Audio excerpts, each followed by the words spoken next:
વડોદરા શહેરમાં છેલ્લા 100 વર્ષ ઉપરાંતથી વસતા દેવાસી રાયકા રબારી સમુદાયના લોકોએ ગેરનૃત્ય દ્વારા પરંપરાગત હોળી ધૂળેટી પર્વની ઉજવણી કરી હતી। દેશભરમાં હોળી ધૂળેટી પર્વની રંગેચંગે ઉજવણી કરવામાં આવી હતી। એમાંય ખાસ કરીને રાજસ્થાનમાં હોળી ધૂળેટી પર્વનું વિશેષ મહત્વ હોય। વડોદરામાં રહેતા દેવાસી રાયકા રબારી સમુદાયે ગેરનૃત્ય દ્વારા પરંપરાગત રંગોનો પર્વ હોળી ધૂળેટી મનાવી હતી।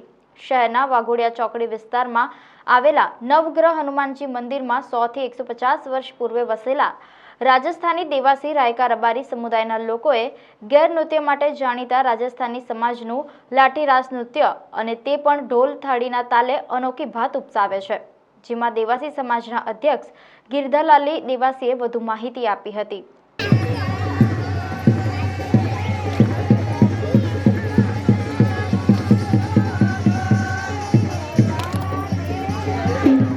आज वडोदरा संस्कारी नगरी में हमारे देवासी रायका रबारी समाज राजस्थानी हमें हर साल की तरह से ही होली का प्रोग्राम करते हैं और जैसे ही हमारे राजस्थान की परंपरा उस हिसाब से हम लोग इधर जैसे नवरात्रि में छोटे छोटे डांडिया से खेलते हैं, ऐसा हमारा ये रिवाज है। जो बड़ी बड़ी लकड़ी से हम लोग इसको हमारे राजस्थानी भाषा में गेर बोलते हैं, गेर का प्रोग्राम रखते हैं और बहुत लोगों को उत्सव रहता है क्योंकि हमारा हिंदू का ये धर्म बहुत अच्छा है और होली सबके लिए है।